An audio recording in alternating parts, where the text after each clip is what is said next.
video ni sampai habis kalau korang nak muka korang flawless. Nampak tak kat tangan putih ni apa? Ini daripada Sobella tau. Dan dia adalah loose powder. Nak blurring, korang nak setting korang punya makeup tu. Wow.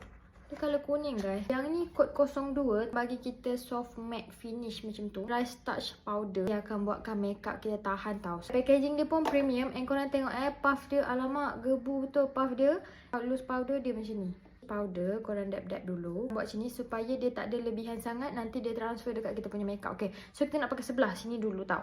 Kita nak dab bawah mata tau. Okay, macam tu. Nampak tak?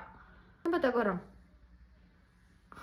Yang ni nampak macam berminyak kan? Tapi this one tak. Lepas tu dia punya texture pun halus je tau. Dia rasa lightweight je. Kalau korang pakai ni, dia tak akan kekikan korang punya makeup. Nak pakai setting spray from Sobella juga. So by the way, kalau korang nak dapatkan, korang pergi tengok dekat bawah ni.